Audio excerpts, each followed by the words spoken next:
আজকে তোমাদের সাথে শেয়ার করব ছোট বোনের বার্থডে ব্লগ। তো সেদিন আমরা কি কি করেছি, কি কি খেয়েছি সবকিছু নিয়ে থাকছে আজকের ব্লগ। ছোট বোন তো আব্বুর সাথে বাজারে গিয়ে সবকিছু নিয়ে এসেছে, বেলুন, কেক, মানে যা যা টুকটাক লাগে আর কি। আমরা কিন্তু এগুলো কখনোই করি না। তো যেহেতু ছোট আর ও বলতেছিল যে আজকে আমরা সবাই যেহেতু আছে তাহলে আমি আজকে বার্থডেটা করি। আমরা কিন্তু তেমন কাউকে ডাকিনি, শুধু আমি, ছোট বোন, বড় আপু, আব্বু, আম্মু আর আজহারুল, আর কেউ না। রাকিব ভাই, রাহেন ভাইকে বলেছিলাম কিন্তু ওরা আসবে না, অনেক বেশি ঠান্ডা পড়তেছে, তার জন্য ওরা আসবে না, মানা করে দিয়েছে। তো আমরা এই কয়েকজন মিলেই করতেছি আর কি। তো এবার আমরা সবাই মিলে, আব্বু, আমি, আসমা মিলে সবার আগে বেলুন গুলো ফুলাই নিচ্ছিলাম, কিন্তু আমরা হ্যাপি বার্থডে যে ব্যানারটা সেটা ফুলাতে পারতেছিলাম না। পরবর্তীতে আব্বুই আমাদেরকে সবগুলা ফুলাই দিয়েছিল যে ব্যানারটা আছে। যাই হোক, তারপরে এই তো সুন্দর করে আমরা পুরোটা সাজিয়ে ফেলেছি। কেমন হয়েছে অবশ্যই বলবেন, কিন্তু আমাদের ভুল হয়ে গিয়েছে। এখানে ডি আর বিটা আমরা উল্টা লাগিয়ে নিয়েছি, কিন্তু এখন যদি খুলি তাহলে আবার সবকিছু নতুন করে করতে হবে, তার জন্য আমরা আর খুলিনি। এখানে একটু ভুল হয়ে গিয়েছে, কিছু করার নাই। তারপর বেলুন, ব্যানার সবকিছু আমার ওয়ালে সুন্দর করে সাজানো শেষ। তারপর আমি বিরিয়ানি করতে চলে এসেছি।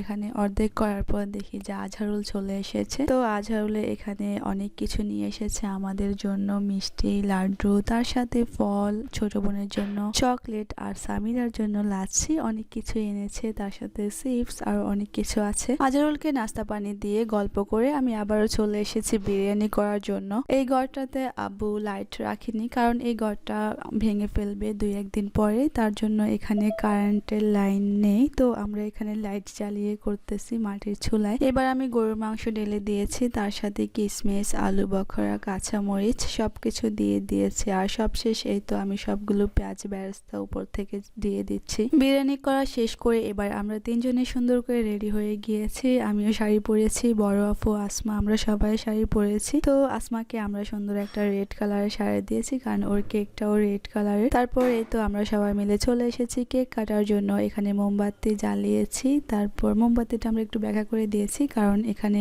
আগুন জ্বললে যখন ময়লাগুলো পড়ে তখন ফেটে গেলে সমস্যা, তার জন্য একটু ব্যাখ্যা করে আজহারুল দিয়েছে। কেক কাটা শেষ করে এবার আমরা সবাই মিলে চলে এসেছি বিরিয়ানি খেতে। তারপর এই তো সবাই মিলে বিরিয়ানি খেয়ে নিয়েছি। আজকে এই পর্যন্ত। সবাই ভালো থাকবেন, নিজের খেয়াল রাখবেন, আমার পেজটি অবশ্যই ফলো করবেন। আল্লাহ হাফিজ, আসসালামু আলাইকুম।